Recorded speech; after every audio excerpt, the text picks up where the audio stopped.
Hey, good evening. Kyle T. Mosley of HBCU Legends, as well as Black Sports Insiders, here with Mr. Wilton C. Jackson II. What's going on, Wilt? What's going on, Kyle? It's good to be back on for another show, man. Yeah, guys, we have completed our full month of Black Sports Insiders, our first month, and I'm very happy and very pleased. I hope you guys are pleased as well. And this young lady here, she's getting all dolled up for everybody. I was trying to feed my face. It's Miss Keisha Kelly. How you doing, Keish? Listen, the bad weather is coming. So, oh God, yeah. Yeah, unfortunately, we are praying for our friends and family, and I got 8 relatives in that wake of the storm right now. So I'm praying for them. I'm praying for all the people in Tallahassee, surrounding areas as well. Even as the storm goes up to the other states, we're praying for you guys' safety, minimum flooding, minimum damage. Just be safe and do the right thing, and don't try to be a superhero out there, guys. Listen, they done already canceled school out here. We got graduation for my students tomorrow. So listen, y'all can let us go after that, but they gotta go. them young adults got to go. Like after they finish, we can go home. But they gotta go tomorrow. Like, yeah, they gotta go. Okay, all right. So, man, it's been a pretty active week so far. What you say, Will? Okay, you kind of delayed on us there. No. I was just laughing at Keisha. Okay, all right. Speaking of, can you hear me? What's going? Barely, you're going in and out. But what we're going to do is talk a little bit about the WNBA. Man, there's been some terrific postseason awards that have gone out already. We're talking about Miss Wilson, who is the 3-time MVP, and she's gone for a 3-peat with her team as well. We'll talk a little bit about that. You know, Kyle, it's been an incredible WNBA season, and shout out to A'ja Wilson for getting that 3rd MVP. I mean, she has been playing lights out. Obviously, she's became the league's first 1,000-point scorer this season. She set a new points per game record. She became the 4th player in WNBA history to win 3 MVPs, joining other legends, right? Like Cheryl Swoops, obviously Lisa Leslie, Lauren Jackson. She got a gold medal in Paris. I mean, like the list just goes on and on. I mean, she has a signature big shoe deal. Exactly. I mean, it doesn't get better. If you're A'ja Wilson and you're living her life this year, I mean, it has to be absolutely phenomenal. I mean, and just the poise that she spoke with in giving her acceptance speech, and even the speech that she gave in the locker room, just telling people what it's like to be in her shoes. It's hard to be A'ja Wilson some days, but her teammates lift her up. That's just the character of a true champion. So her getting the Associated Press WNBA MVP award, it's just a testament to her incredible year. Yeah. Keish, you covered the WNBA. How do you feel? Listen, I told you last week how I felt about it. I remember the beginning points, but then Kim humbled me and told me about even more beginning points. So it's like I got like the better part, and Kim had like the beginning point. But just like you said, you talking about shoe deals. Who would have imagined, we would be at this point? Eventually, we're gonna get to the pay part, but who would have imagined, after all of this time? And I always just think about, even still, I was looking at like some of their salaries, and I was like, who would imagine? And of course, you make up for it with endorsements and all that stuff, but I never would have imagined that we would have got to this point with women in basketball. Like I never would have saw that. It's a beautiful thing, man. And a lot of historic boards have really taken hold in the WNBA. Kim, she making us feel old. She talk about from the beginning, like it was back 80 years ago. What happened? I don't know why you always trying to drag me into that with you.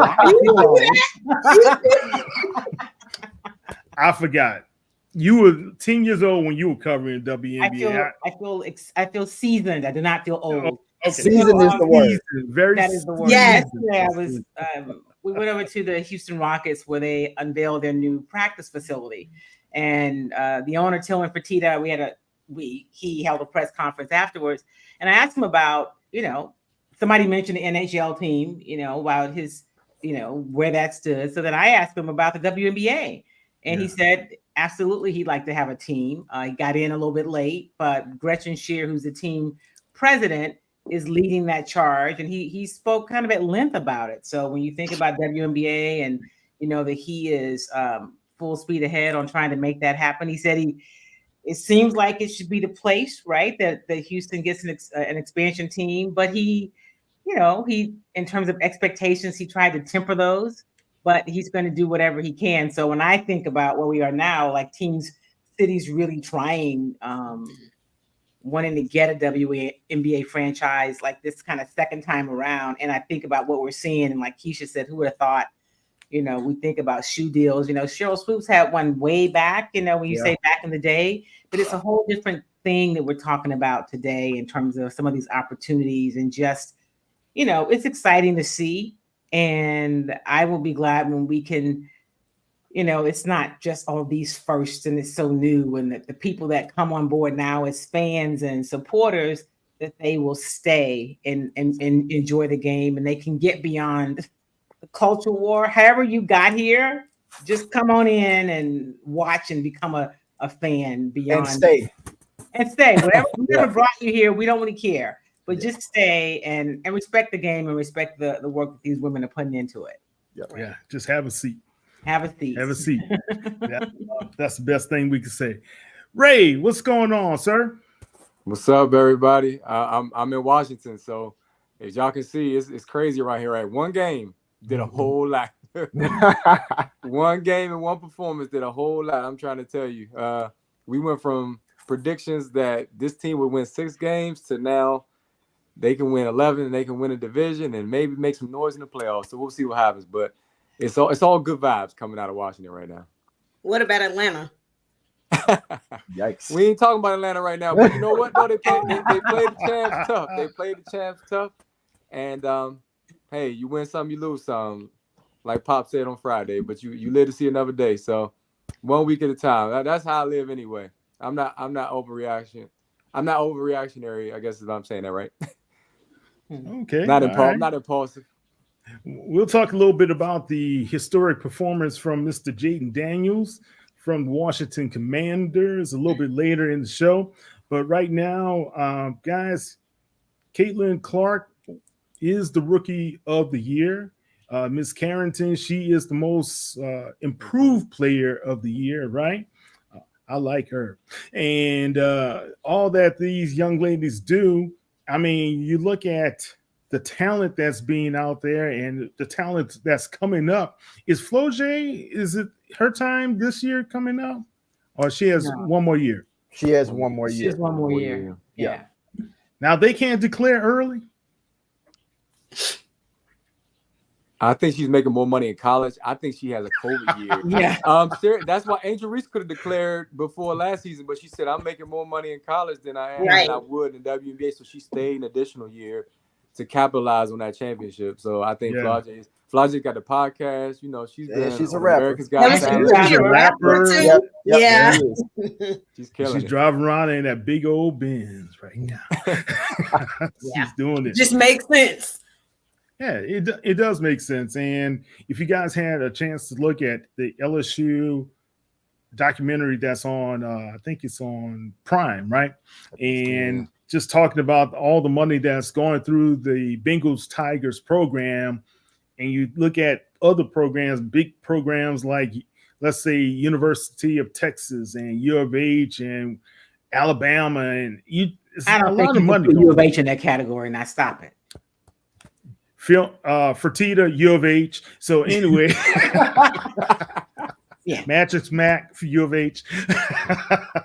They got big money there. You know, they hiding it from Texas Southern, though. I'll tell you that much. But anyway, I said it. And right now, guys, let's talk about what's happening. We got a guest that's going to be on with us, Miss Nia Simone, man, and she's doing her due over at HBCU Go. So she's going to talk about ladies in the media as well as how she got involved and just give us kind of a little lowdown and rundown behind the scenes. So get ready, get your popcorn ready to talk to her.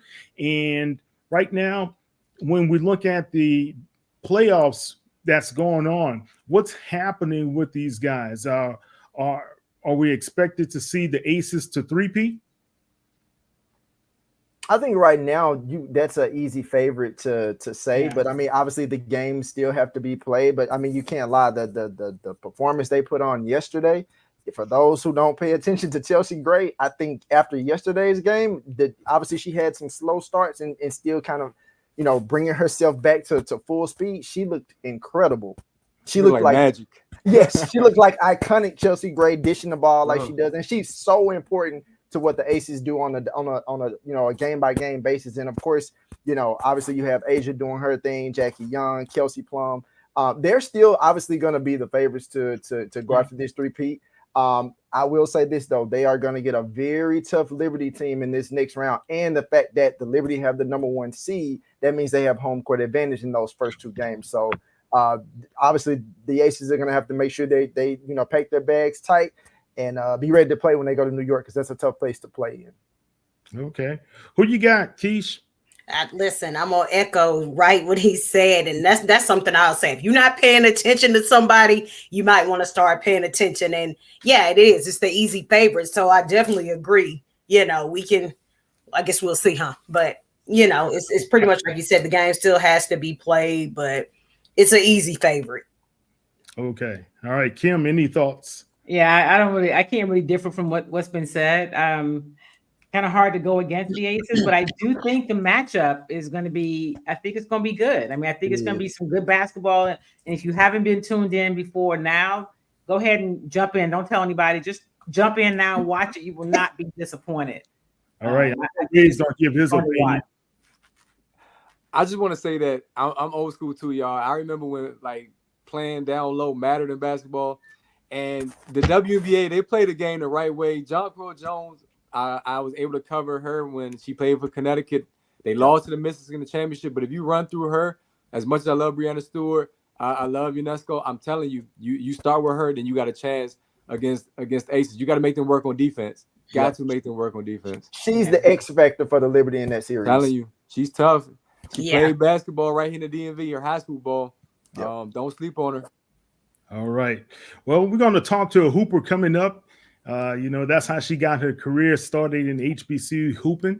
And Miss Nia Simone will be with us in a few minutes after these messages that we have at this time. Yes, sir. November is American Diabetes Month, but we're not here to celebrate it. Not when diabetes is gripping us and hurting us. At the American Diabetes Association, we're here to make a stand. Join us, add your passion, lift up your loved ones and those in need, and move us closer to a cure. Someday, we can celebrate. Until then, we fight.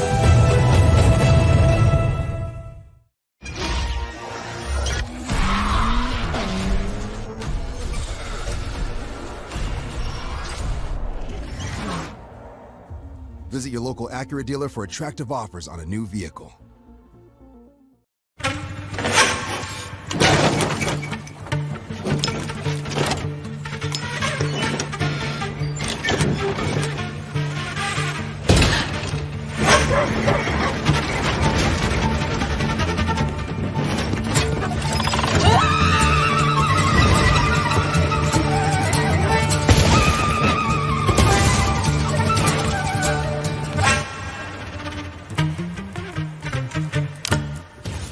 See those people right there?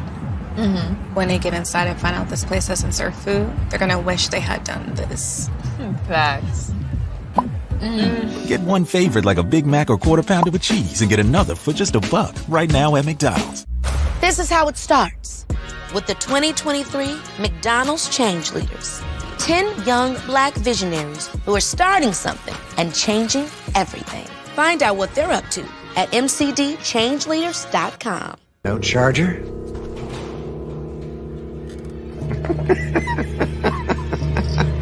It's a Mac. The battery lasts all day. See you next week.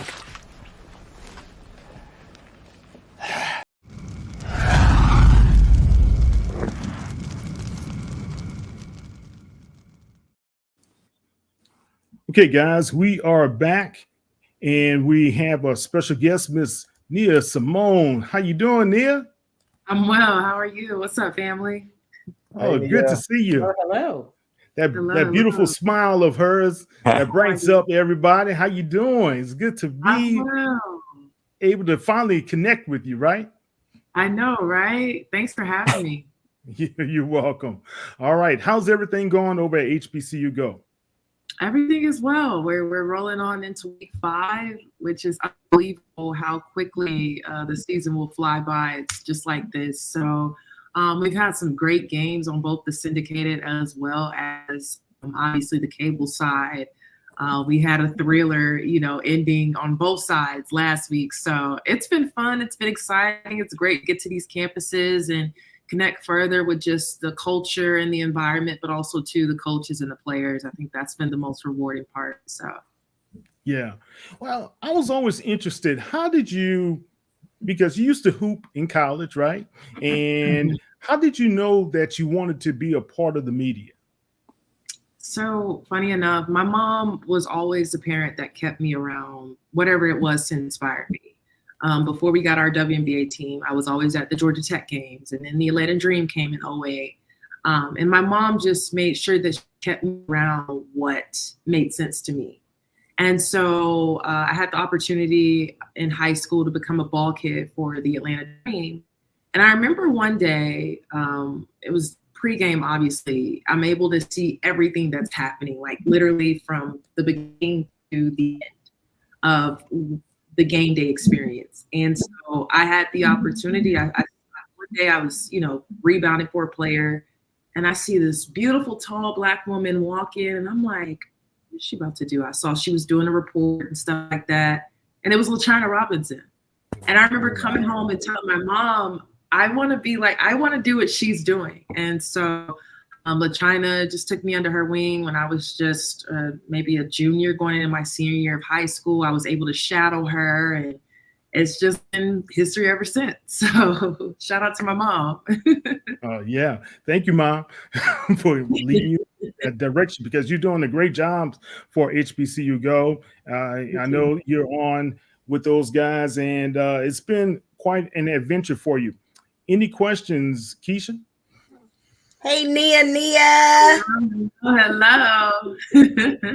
Listen, y'all know. Listen, I am really proud of you. That is all I can ever say, because I get it. So I don't think I have any questions, Kyle. More so just proud of her, because I've been on HBCU Go with her and Laurencia. I've done a segment with them.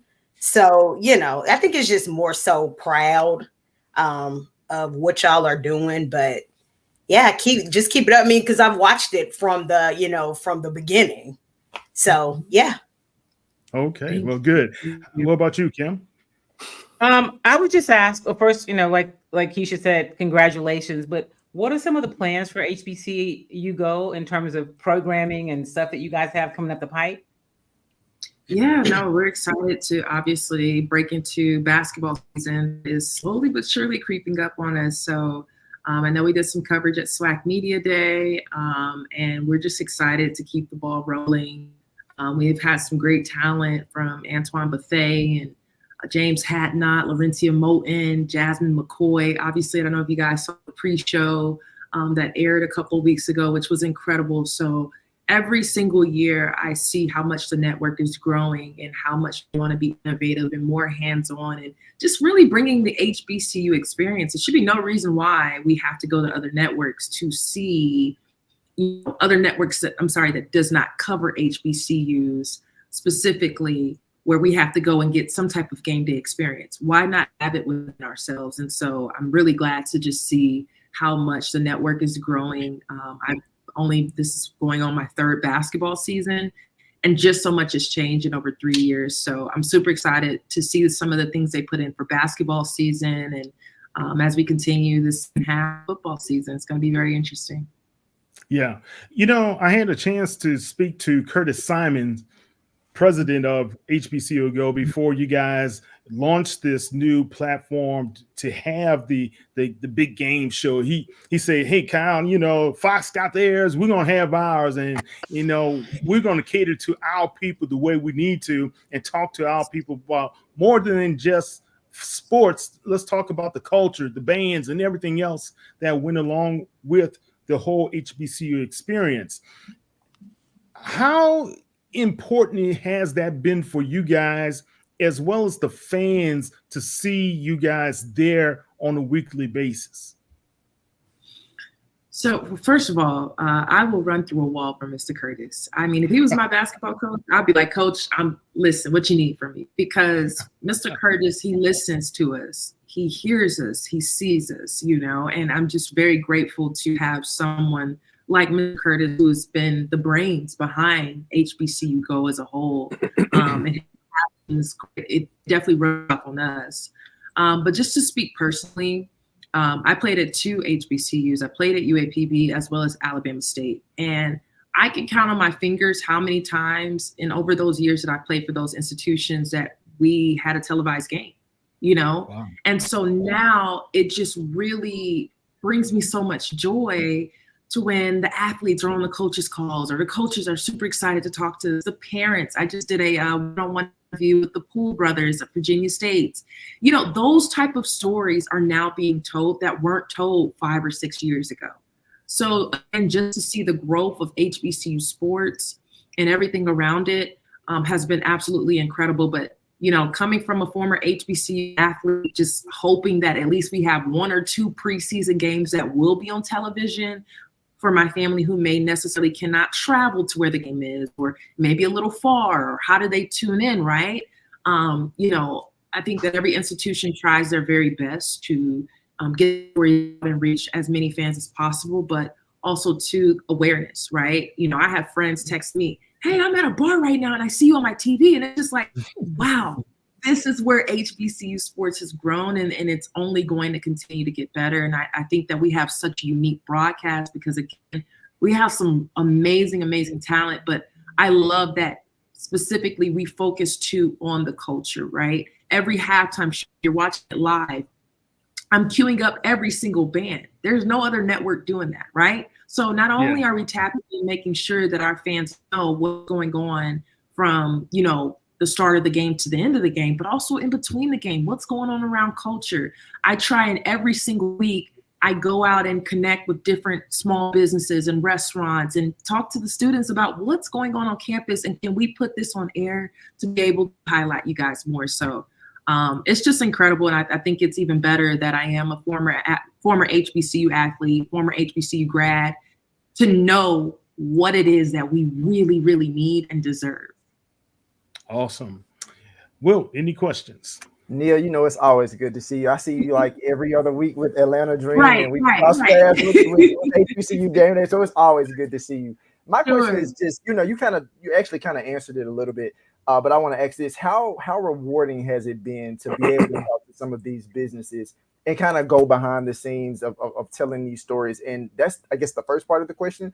And then the second part is more so, which one would you say has been the most noteworthy, or the one that has really made you say to yourself, these are the type of stories that I really truly like telling? So I'll actually answer both in my response here.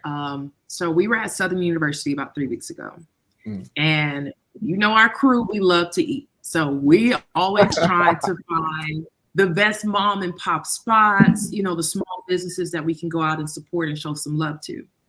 And so shout out to Nat and Nick, who are our amazing graphics team in our truck on the cable side. Again, we are some foodies, so we're always going out to eat. And they're like, "Hey, you got to try this breakfast spot called Barnyard Cafe." And I'm like, okay, cool. So Saturday morning before the game, I pull up, and it's literally a barn, right? Mm-hmm. And I walked in, and it's literally, this is how much room you have. And it's maybe not even a mile away from Southern University's campus. Yeah. I walked in, y'all, and I just immediately felt like it was an absolute big hug to me that I really needed. The owners, Mr. Johnson and Mr. Neves, I give so much love to them because they were just so warm and welcoming. It was about 7 or 8 human jukebox band members that were in there just chilling, having a good time. They were eating. The menu is killer. And I'm like, I got to get this on camera. So I literally went back to my hotel. I had my camera with me, but I didn't have my mic. Mm-hmm. And so I was able to get back in time. By then, the members, they're just chilling. They told me that this is their safe space. You know, they're college students. And it's rare when you get on campus to find that home-cooked meal, you know, that meal that just makes you feel at home. And each of those students have told me every Saturday when we have a home game or if we don't have a game, we're at Barnyard Cafe with Miss Denise and Mr. Johnson. I really warmed my heart in. Mr. Johnson and Miss Denise, they love those students to death. I was able to mic Miss Denise up. I'm back in the kitchen with getting work. So I'm super excited to be rolling that out. I've been editing it because I want to put it together. And one of my goals is to continue every time I go to these small towns or wherever I'm at, or just the college towns or the communities, I want to be able to highlight those individuals. So really big shout out to Barnyard Cafe. If y'all are ever in Baton Rouge, Louisiana, please, please, please go support them, y'all. Their menu is off the chain. You will not be all right. Man, you're making me hungry right now. Let's get it. It's amazing. I mean, and it's really stuck with me because I shed a tear or two because it's just Miss Denise and Mr. Johnson, again, were just so grateful. And they were so warm and so kind. And I'm like, look, I hope I get a game, you know, back in Baton Rouge soon so I can go back and support them. So again, if y'all are ever there, please, please, please make support Barnyard Cafe. I mean, there's always homecoming. There you go. There you go. It's always homecoming. Ray, any questions for Nia before we sign off, man? Yeah, just one quick question because you mentioned Curtis, and Curtis is always so excited about the plans he has. Like he said, I want to have a HBCU March Madness tournament, you know, like separate. And I bring that up because, Kyle, you remember what I told you? It's a tragedy that when Tamika Reed was coaching at Jackson State, they never played Norfolk. Like those were the top 2 women's teams in HBCU basketball. They represented in the tournament. They never played. So what do you think about the future of like a college basketball tournament for HBCUs from the SIAC level and CIAA level up to the MEAC and SWAC level? The future is bright. You know, it's needed. You definitely have some platforms that are actually doing that work right now, but on a bigger scale, I think it's something that is very needed. There is, don't get me wrong, there's a basketball tournament that happens in Harlem every year. I met the person that's behind it. I'm so sorry. I forget his name, but I know he's a former coach or is a coach. I'm sorry. Even what was, I think it was HBCU Elite, that tournament, all those different things, right? But having a big, massive tournament, I think it would just be amazing for the coach. Of course, for HBCU athletes to get more support, more eyes on the game, as well as the institutions. And I just think it's incredible. And so Mr. Curtis, listen, we'll sit down, we'll be talking. I'll be like, man, Mr. Curtis, I love it. And I feel it. And I feel so empowered after I talk to him. So when that man has a vision, trust and believe, he's going to do whatever it takes to make sure that vision comes to life and to continue to elevate and amplify HBCU sports culture as much as possible. Mr. Curtis Simons doesn't play. We would not have had BET if it were not for Curtis Simons. We would not have HBCU Go if it were not for Curtis Simons. So he is a legend, and I appreciate every time he's able to share any bit of knowledge to me. I do have one question for you, and I always like to ask this question because as a female in sports media, what advice would you give to a young lady who's looking at you now, and just like you looked at the China and wanted to be and aspire like her? What advice would you give to her, these young ladies at this time? Block out the noise. It's so much noise. Being a double minority, being Black and a woman. And there's so many people that will tell you, well, maybe you should try behind the camera, or maybe you should do this, maybe you should do that. It's a lot of people on a journey that try and discourage you, whether if it is to be on there or whether if it is to be behind the camera. And we have to create spaces for each other and ourselves, because when we get into these spaces, there are a lot of times there's people that may not look like us, that may not talk like us, that may not understand what it took us to get there. And then, of course, with the noise part aside from that is social media, right? Where you can easily compare yourself or maybe feel like you're not doing enough when you are doing just right. So if I could give advice to anyone, block out the noise and continue to follow that dream. Be as delusional as you want to be. I was very delusional. I'm still delusional, but that's okay. You know, it's good to be delusional every now and then. I'm a little delusional in a healthy way, but no, seriously, block out the noise, because it's so much noise and it's so many people around you telling you what you can't do, because maybe they could do it, right? Yeah. Hold on 1 second. Do you have at least 5 more minutes for us? We have to go to commercial break. We'll be right back, guys. Okay. November is American Diabetes Month, but we're not here to celebrate it. Not when diabetes is gripping us and hurting us. At the American Diabetes Association, we're here to make a stand. Join us, add your passion, lift up your loved ones and those in need, and move us closer to a cure. Someday, we can celebrate. Until then, we fight.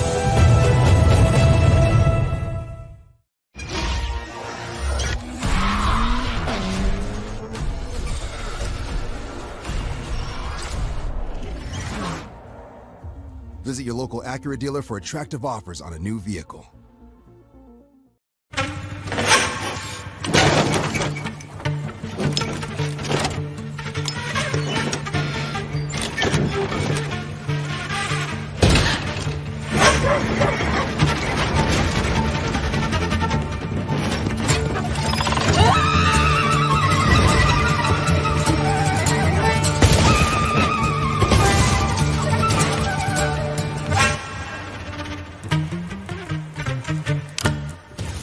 See those people right there? Mm-hmm. When they get inside and find out this place doesn't serve food, they're gonna wish they had done this. Facts. Get one favorite like a Big Mac or Quarter Pounder with cheese and get another for just $1 right now at McDonald's. This is how it starts with the 2023 McDonald's Change Leaders. 10 young Black visionaries who are starting something and changing everything. Find out what they're up to at mcdchangeleaders.com. No charger?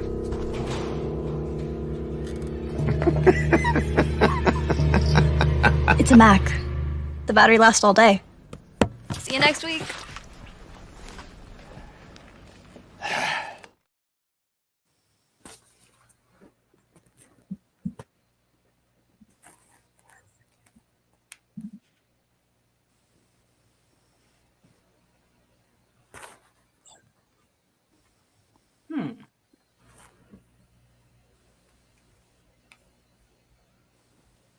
Here, but I am back with the crew. How y'all doing? Right. Okay. So you were talking about being a young lady in the sports media business, and Kim, you've been in the business for a little bit, like probably 5 years. So okay. Kim, he trying to play you. No, I'm okay. Well, I was trying to be delicate about this because she always gets on me when I say she's been in it more than 2 years. So I'm just trying to stretch it a little bit. Now, Kim, but seriously, Kim, what type of question could you or advice give to Nia and you guys together, kind of give advice to the young people out there as far as encouragement? Because I've had several young ladies come up to me and they would like to write or they like to be behind me in front of the camera, but they want to do it straight out of college without any really grind work behind it. What advice would you guys give to them, Kim? Well, what I would say is become a really good writer, become an expert in whatever it is that you want to talk about, read everything, understand how to create the product from conception to air. You know, you can learn how to talk, you can learn how to, you know, dress and all those things, but can you tell a story? You know, I always like to use the example of Bryant Gumbel. The way he got his start was he was a great storyteller. And back when they used to tell these very long, well-produced stories in local television, that's what he did when he worked in TV in Los Angeles. And that's how he ended up going from there to the Today Show and then to all of the work he did, because he was just such a good storyteller. And so that's what I would say. Be able to write, you know, be a good writer, be a good storyteller. And these days, be a good producer, because you're going to have to produce your own content. And that's what's going to be important. And that's what's going to separate you. Get the experience, because you can never, you know, you can't coach experience. You know, it's kind of like playing. So get experience, learn as much as you can, and really be good at your craft. You know, it's so, I call it the, hey, look at me, I'm on TV syndrome. And that sounds like, yeah, you know, don't you want to do that? And there's nothing wrong with being on television, but how do you show up, right? And what are you giving people when you do show up? And then really, where's the future? Now there's so many opportunities to, you know, do your own thing, but you got to be able to create content, and content comes from being able to, you know, it has to be produced and it has to be written, and learn those things. And then the other stuff will follow, is what I would tell people. Okay. Same to you, Nia. I would say, just to follow up with that, you know, don't be afraid, don't limit yourself. I think a lot of us, it's so many avenues to communications, media, whether it is writing, producing, tech, all those different things. And I would say try it all. Try it all until something that just sticks with you, because I think that sometimes, especially in our communities, excuse me, is that we don't get a lot of exposure, or when we do, we're like, oh, okay, I can just be on camera and be a news reporter. It's like, no. You can be a producer, writer, you can be in tech, you can be in graphics, directing, all of those wonderful things. All of those positions, we need more of us in it. And so I would say don't limit yourself. How I got started when I first graduated college, I did not go straight into it. A lot of it was me starting my videography business. And then I got the opportunity to be a freelance editor at NBA TV and CNN Sport, cutting highlights for the halftime show. And so sometimes when you're in these spaces, don't be afraid to be a sponge. Don't be afraid to ask. Don't be afraid to say, hey, Kyle, can I come and shadow you one day and learn more about your role? Like, be curious, but also too, don't limit yourself. Yeah. Good advice, guys. Any last thoughts or questions for Nia, guys? I would just advise you next time you're in Baton Rouge to also try the Blue Stove chicken. Okay. Just going to give you another restaurant. The Blue Stove. That's who I thought you were going to say, but it's the Blue Stove chicken. Everybody knows the Blue Stove. Yes. Okay. They're on my list. They are on my list. Thank you. All right. No game this weekend for you, right, Nia? No. I will be headed out to New York tomorrow, so got to go handle some business out there, and I'll be back on the sidelines for Fayetteville State, Bowie State in Fayetteville. So super excited to be back on the sidelines. But no of me this week. But make sure you tune in. It's going to be a great show, Mouse College, and I want to say it is Allen University. There we go. Mouse College, Allen University is going to be a great show. And of course, our syndication side, I believe they have a SWAC matchup. Cannot tell you who it is, but nevertheless, make sure you tune in on HBCU Go for another great show and broadcast. All right. And tell everybody how they can find you on the World Wide Web. Sure. You can follow me on Instagram and Twitter at Nia On Air, NIAONAIR. I don't think I'm anywhere else in the world. I hope not. Nia On Air. That's where you can find me. Okay. That's Miss Nia Simone. Thank you, Nia. I appreciate you so much. Thanks for having me. All right. Take care. All right. That was great conversation, guys. Good conversation. Um, let's talk a little bit about what's going on with the Major League Baseball. And Kim, oh boy, you were right there in the thick of things in Houston last night. The Houston Astros won the West. It was the American League West. Yeah, the American League West. Talk about that. So it's the seventh time in the last 8 seasons that they've been the American League West champions, and they How many clinched last times? night at home with the win over the Mariners. And from the way the team started this season, at one point they were 10 games out of first place, 12 games under 500, and so early on, people were already writing them off, like, "Up, this season's lost." And they had like the best June, like the best record in June, and they just continue to build. They've had, like a lot of people do in baseball because it's such a long season, lots of injuries. Justin Verlander, multiple Cy Young Award winner, future Hall of Famer, he was out for a while, and then they had they've lost several starting pitchers, and they've had to have some young guys like a Spencer Arrighetti come up who you didn't even know if he'd be on this major league roster. In fact, I remember heading into spring training, talking to the general manager, and him saying it's a numbers game, so he may not even get a chance to play up. And it turned around, and he's been a huge part of this team's success, a young guy like a Hunter Brown. So just what they've done this season to be able to get back here has been, fun to watch. And you saw that in the clubhouse last night, and it's the usual. I've covered them in these celebrations for years. I was totally unprepared. I didn't have any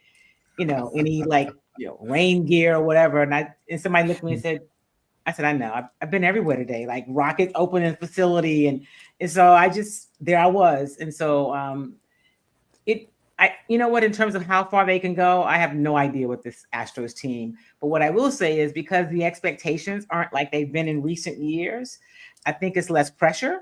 So listen, they could go out in the first round and, in their wild card series that they will host against either, if it started today, it'd be the Royals, but I think it might be the Tigers, or they could be back in the World Series. And so we'll just have to see. But it is, I love baseball, so it's fun to watch, and it's been a cool team to cover. At some point, this ride's gonna be over, but they've been on it for since 2017, really. I know a lot of people were concerned about the Astros early on, like you said, with being back as many games as they were, but to be able to see how this team, especially the veterans, kind of steadied that whole ship, as well as they brought in some new key players as far as the pitching is concerned and everything. That was good to see. Yeah, Justin Verlander last night, talking to him, and he struggled, right? There's some people who would say, man, Justin Verlander shouldn't even be in the rotation when you get to postseason. This team is big on analytics, right? The front office people are big on that. Justin Verlander has been, he's been bad since he's come back from being injured. So yeah. I don't know what they're going to do. I don't know how you leave him off because of just what he's meant in postseason. But he couldn't get us out at this point. He's been bad. But last night, talking to him in the clubhouse, he talked about really the young players. Without a Hunter Brown or a Spencer Arrighetti and even Manuel Blanco, they're not in postseason. So I would say it's some of the young players that have come in, and then Yainer Diaz behind the plate has been calling some great games. Altuve is Altuve, okay? That's who he is. But they have been Kyle Tucker, who was on an MVP track until he got hurt and missed, almost 3 months. So they've had to have a lot of different people step up. And so I want to give credit to Dana Brown, the general manager, in his second year as GM, who people really were like, he didn't know what he's doing when he went out and signed Yusef Kikuchi. And people were like, he can't throw. And he's, 9-0 since he's been here? He brought over Jason Hayward. And the first thing was, he's washed up. But Dana Brown, he knows what he's doing. You don't get to be in the positions he's been in baseball, let's face it, as a black man for all these years and not know what you're doing. And so I'm glad that the moves he's made have really panned out. And so for that reason, I'm a little biased and wanted them to have success because of Dana Brown. Yeah. And before we go to break, just quickly tell everybody, because we debuted the video last night on the top 10, you had a interview with the Astros dietitian. Why is she so special? So, every Major League Baseball team has to have a registered dietitian. And when I was looking at the media guide to start the season, I'm that person. I read the media guide, and I was like, who is this woman? Well, she is the dietitian. She's an African-American woman. She's 28 years old. She's one of two African-American female dietitians in Major League Baseball. And I just thought, let me talk to her. I'd love to know her story. And so she's obviously, 28. She's very young. She did some work in the minor leagues, but just even the story of how she became a dietitian. She talked about how when she was, I guess, in the 6th grade, she was diagnosed as being type 1 diabetic. And so she had to go and meet with the dietitian. And that was when she knew, like, oh, this is a thing. Like, this is a job. You get to work with people and work with food. And that was starting her interest in being a dietitian. And so she studied it and, did all the things you have to do in terms of being registered and certified and the masters. And now she is the dietitian. She, over everything that has to do with food and the diet of this Major League Baseball team. And so last night I talked to her after the game. She, of course, was there because she's considered a part of the coaching staff.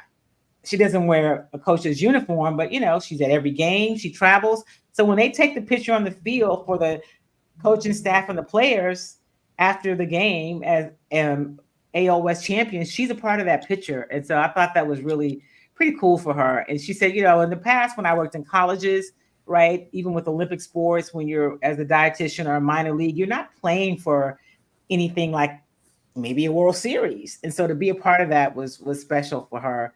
And, so I've been kind of following her and keeping up with her this season. And it's like you said, there's not a lot of Black people. She didn't really have a role model to look to about how to do this work. And so she gets a lot of people that will come to her because she's there. And at 28, she's fine with it. She knows it's important to reach out and let people know this is an option for one of those jobs you can have if you want to be involved in Major League sports. We will replay that later this week for you guys. Possibly on Friday, we'll have a replay of that interview. It's a great interview, guys. We'll be back in 2 and 2.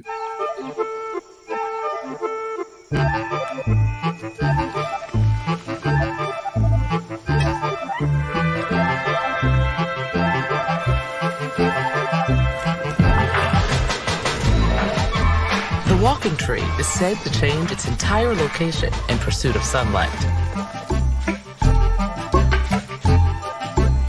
Where could reinvention take your business? Accenture. Let there be change.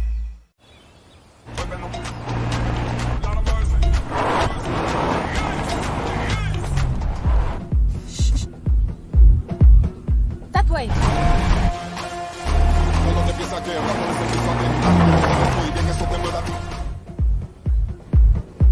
We're close. Let's go.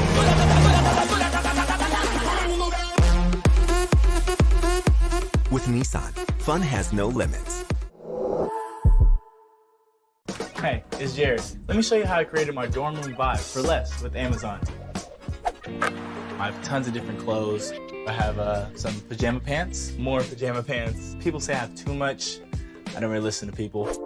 I love to journal. I got my gratitude journal, I got my mantra journal, and I got my 5-minute journal. And I got a package from Amazon. Let's see what we got for today. This is perfect. This is my journal that I journal about journaling. Dear Diary, I wish I had more PJs.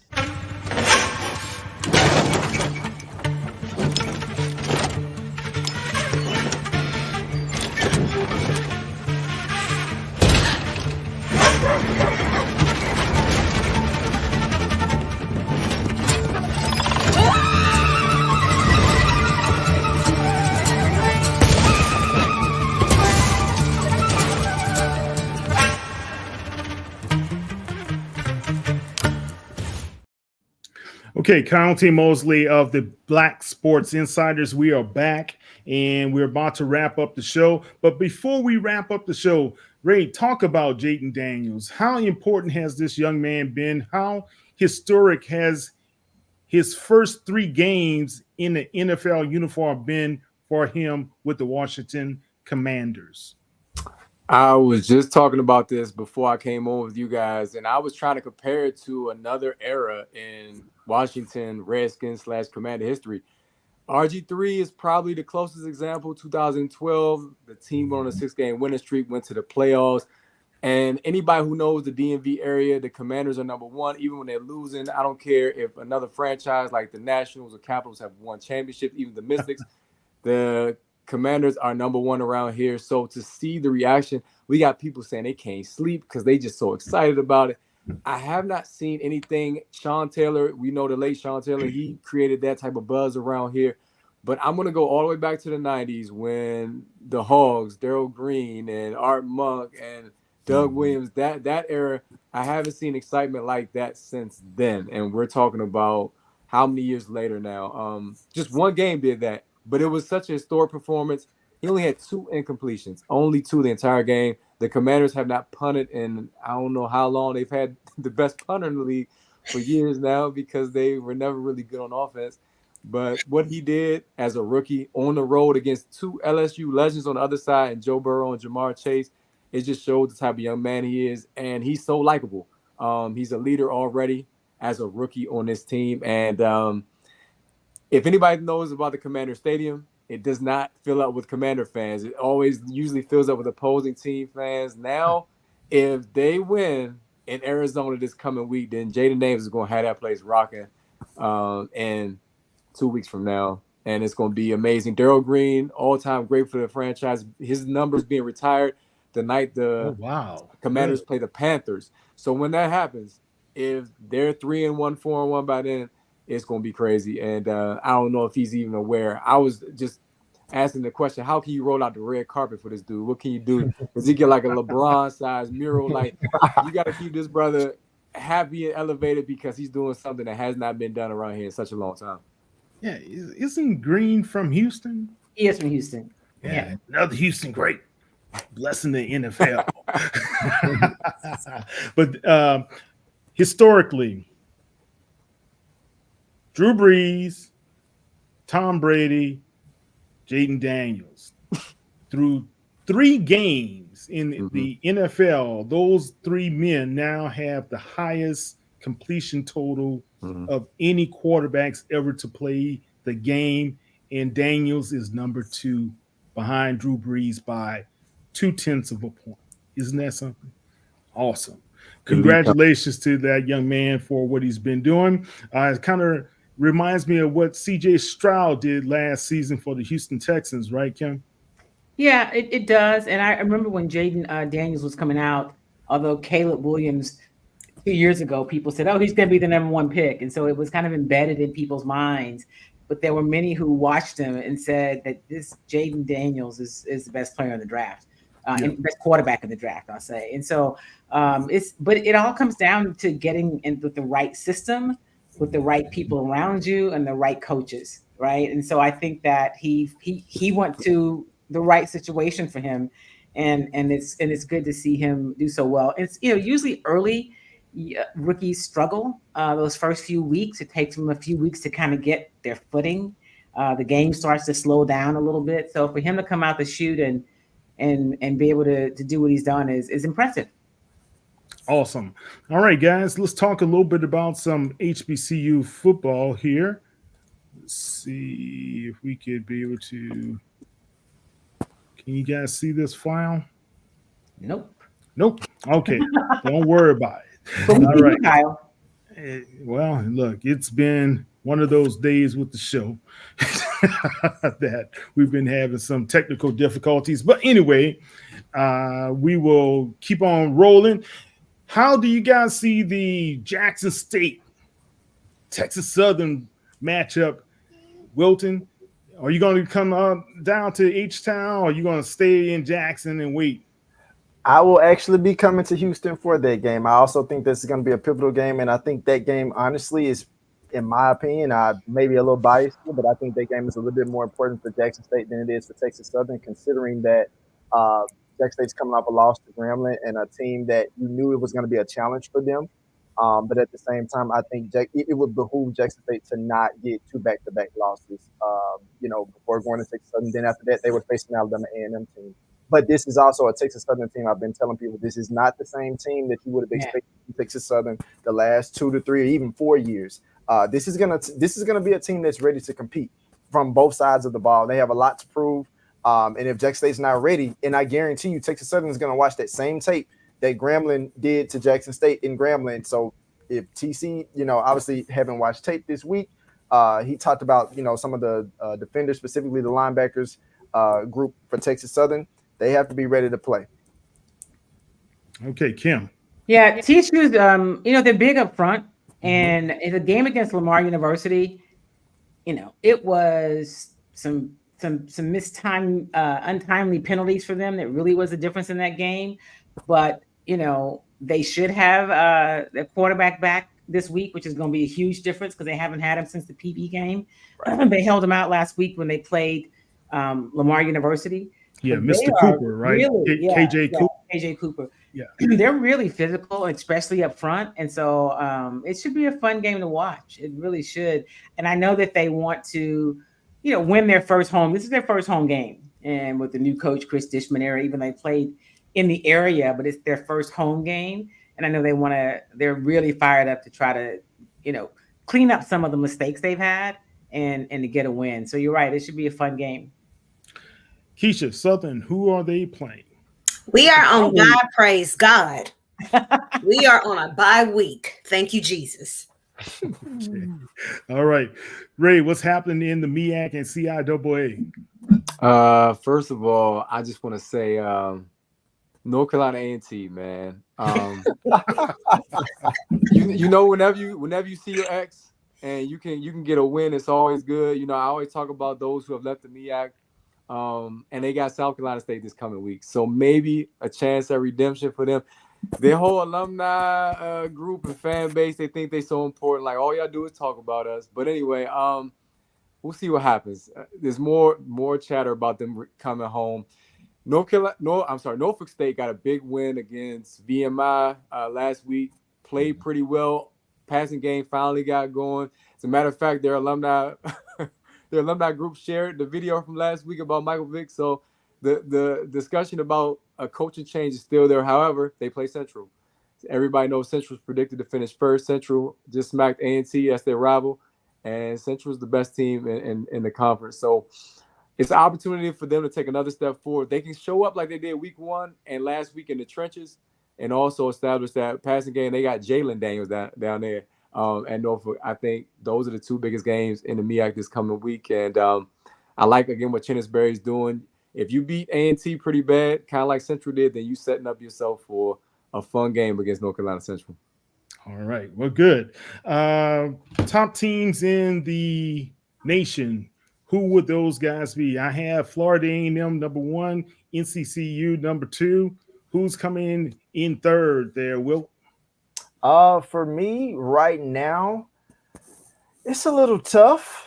It is a little tough. I would probably put, considering that Hampton beat Howard, I would put Hampton. Oh, Hampton. Okay. Yeah. What about you, Keish? Are we going D1 or D2? It doesn't matter. Listen, I'm not gonna let y'all play. I'm not gonna let y'all play with Teddy Keaton like that. So we're gonna slide Clark Atlanta in there. Johnson C. Smith is gonna come right behind him. Yeah. All right. You guys forgetting about the G-men now. You can't forget. They would be Grant. Fourth for me. All right. Okay, mine still remains. You know what? Spoken like a true Jaguar. A true Jaguar. All right. Look, much love to David Wright. The young man is leading the nation as the top HBCU football quarterback out there right now with over 1,000, well, I think over 1,100 yards passing, if I'm not mistaken. And he's done a tremendous job.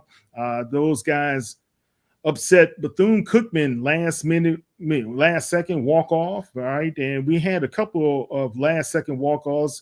We're not going to also talk about what happened to Prairie View. And that was a sad case, but I know Keisha was very overjoyed. She couldn't stop her elation and her texts and many texts about it. But Keisha, congratulations to you guys. And I know Coach Graves, that was a load off his shoulder because those guys needed to have a win, and that was a great win in their comeback. All right, guys, we will have more for you guys on tomorrow. I have a special interview with Coach Mathis from Morehouse College. He's going to be with me talking a little bit about how the Maroon Tigers got their first win and his first win as a head coach. Yeah. And we got to celebrate the little things, right? But also, guys, we will have a preview and talk a little bit more about what's happening with the games ahead for this weekend. And Wilt and I think we're going to be with what time are you coming in town on Friday? So Friday I'll be in about noon. So that'll be about that time. Yeah. We'll try to get together on Friday then. Yeah, and for sure. Probably we'll do something live for you. You never know. So that might be a special thing altogether. Guys, let's have a great, safe weekend. Again, we're praying for everybody who will be impacted by the hurricane that is approaching. And it's September Prostate Cancer Awareness Month. I am a survivor. Guys, get tested. Please get tested. I'm Kyle T. Mosley here with the Black Sports Insiders, Miss Keisha Kelly, Kim Davis, Ray Rogers, and Mr. Wilton C. Jackson II. Thank you very much. Have a great evening. Take care. Bye.